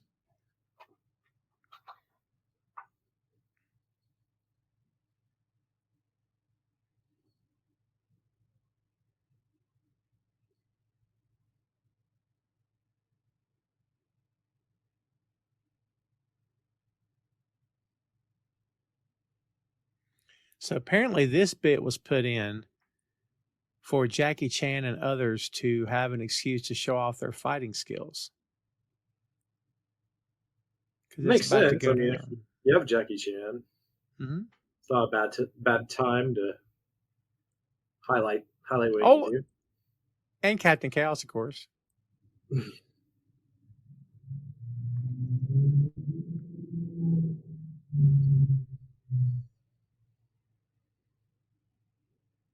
They bowed first.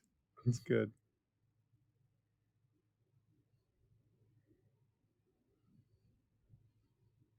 Yeah.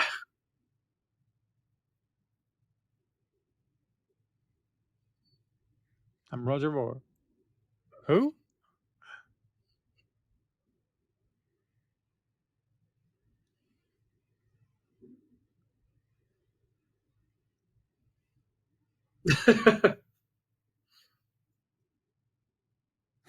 He ain't going.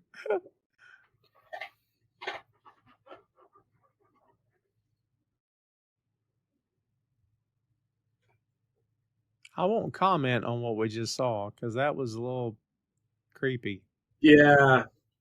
I do like Sammy Davis Jr. just walking away. He's like, no, I'm good. I think you're a little behind me right now, but the bit with the house and the two girls, that's the creepy bit. No, I just saw it. Where Captain yeah, Chaos right? Wow. Oh!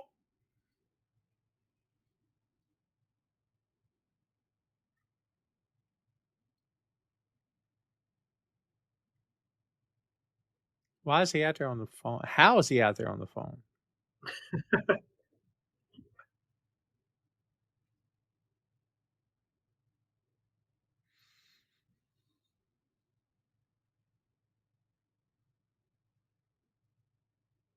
There's a duck.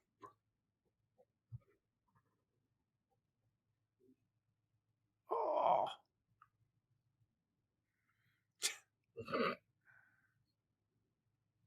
That's Robert Tessier, or could be Tessier. He is a biker movie veteran. Oh, Lord. Need some help? I love how the rest of the time he's very mild-mannered, of course, but as soon as he puts that stuff on, he's a bad guy or a bad dude. Oh, that was good. Shows you guys just telling the road's open. The road is open, yeah.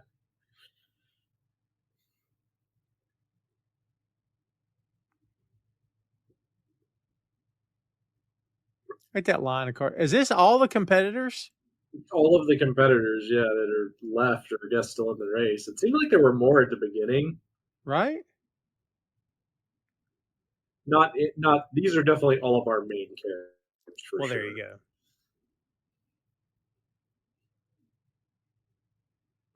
Uh-oh.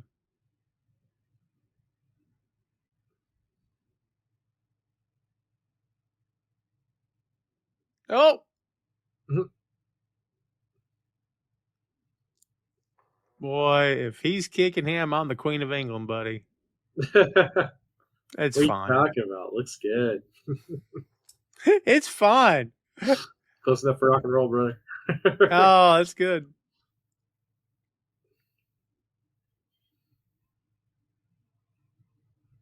Oh, that's a good kick. Yeah, classic. David Lee Roth there. Ah. I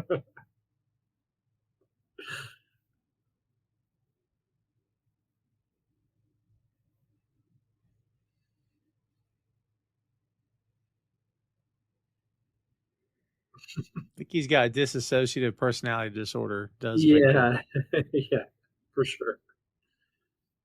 And that dude is still why the entire film they had this guy doing a wheelie instead of just riding the freaking bike. I think the joke is that his partner is fat. So Is that the joke? that's the whole joke. That's a Because at horrible one joke. point he's like, lean forward, like earlier in the film. Right. Oh man, look at this. Captain Chaos is back. He's back behind the wheel, kids. You know the end credits are coming up, and like, I think that's just part of the charm of the Cannonball Run franchise was the end credits. Like, Yeah, for sure. And they started it. Burt Reynolds. I don't know. I can't say Smokey and the Bandit was the first film to ever do it, but it was the first Burt film to ever do it. And because of the end credits, Jackie loved the idea of doing this so much. Jackie Chan started incorporating this into his films as well, which is why you see a lot of like Rush Hour had end credit stuff. The stunt reel bloopers and stuff. Yeah. Well, that too. Yeah, for sure. For sure.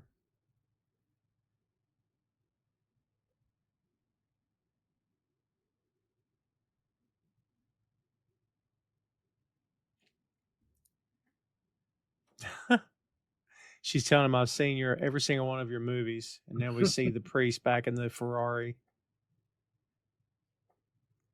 Sammy's just trying to get rich. That's all. Yeah, they're so worried. He's so worried about betting on all of the odds of the race of various cars, but the prize is $25 million. Isn't that odd?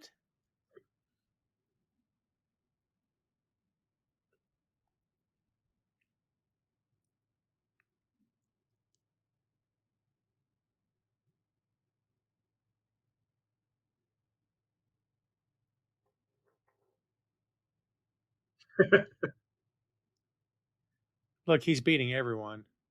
I know, it's ridiculous. It's great. And Burt just tackled the whole gang.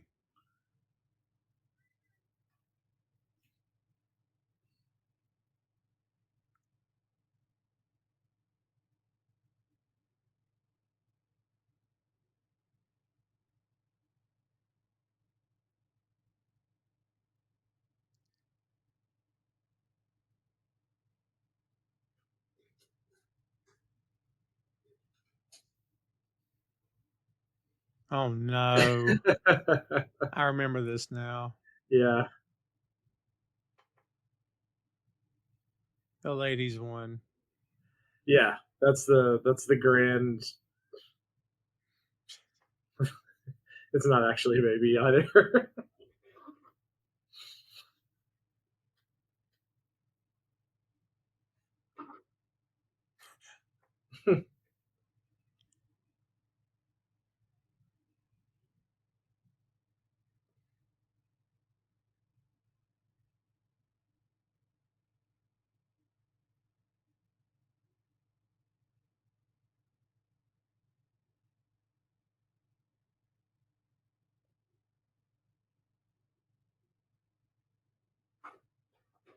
As a kid, I was truly bothered by this. How mean he is to his Yes. Yeah. Yes. He did just lose $25 million. Wait.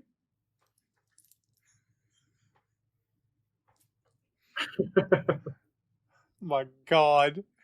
I like how it came from out of nowhere. Yeah.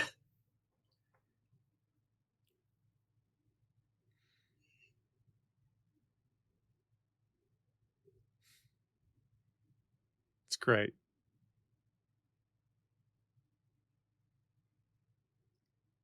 We didn't get near enough Mel Tillis in this movie, buddy.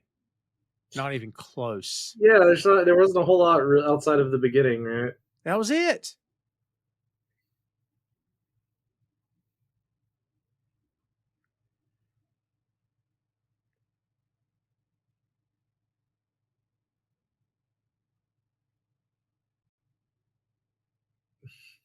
Oh, this is probably going to end well for him. Yeah, it's such a great build-up because they've been teasing the lighter spot the whole the whole film.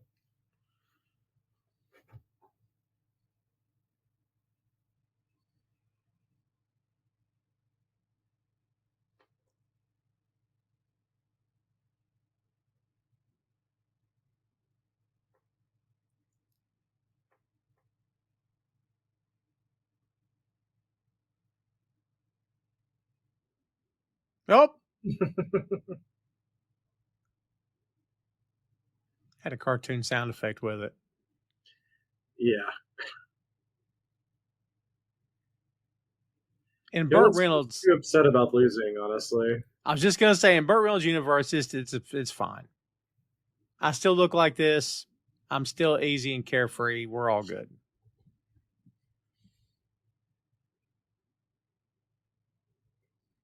How do you wrap up your movie with this? You've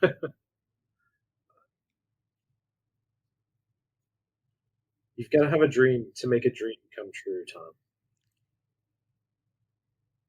Do you, though? That's what the I song guess so. says. Oh, here we go. Here we go. Takeouts or outtakes, kids.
Don't answer anything.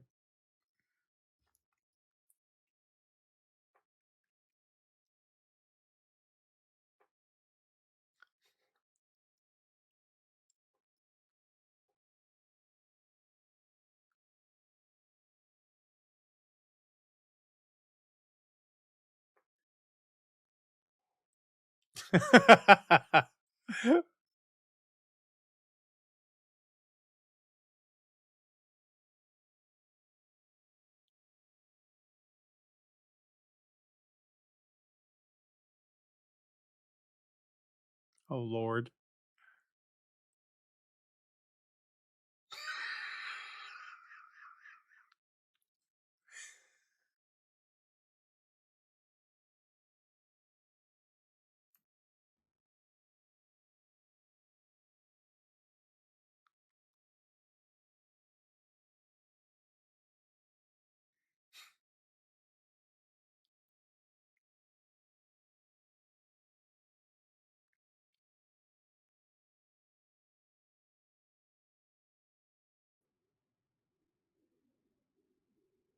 Bleeds.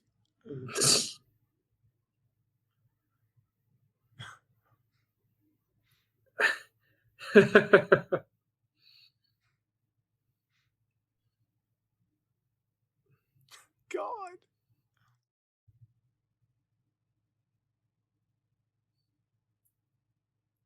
That's really funny. They had to credit behind the green door Right?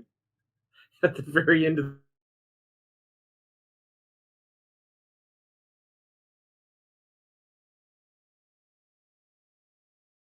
hilarious. Now I want to see part 2. I know, right? The funny bit is part 2's on YouTube, I think, for free, Right. but part 1 is not. Very odd. Very odd. Man, I had forgotten a lot of that movie, dude. Like a lot of that movie. Same thing. It's like one of those weird things where, you know, I remember certain parts of it very, very well. Like I definitely remembered who won. And I remembered the fixing, like him, Dom DeLuise underneath the truck, fixing it with a sheet over top of it. There was like certain specific gags that I remembered, but there was a lot of stuff that I had forgotten, honestly. Well, there you have it, kids. We have gotten the first Cannonball Run film in the can, and yeah, awesome. Again, I haven't seen this movie in years, but by the way, before we wrap this up, does this hold up for you? It does. I mean, it's still a fun movie. It's very nostalgic for me, so I think I'd probably look at it a little different than other people. But yeah, I mean, it's a fun one. That infamous plane scene, now that I saw Georgia at the end of that movie, was actually filmed in downtown Covington in the historic square. And it required local power lines to be removed so they could do it. That's cool. Man, I bet that was no small feat right there. I know, right? It's pretty crazy. So I told you I was going to ask you twice. After having watched the film and experienced it again, would a reboot work, or are you going to stick to your guns of what you said to begin with? I mean, I think you could do something. I don't think that you could just limit it to cars. Oh, right? interesting. Like, kind of take what they did with Rat Race and expand upon it a bit, maybe.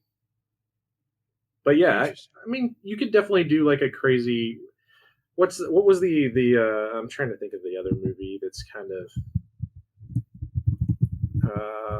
Man, let's see here. I'm finding the name of it so I can. It's a mad world, right? Like, wouldn't you be basically just doing that?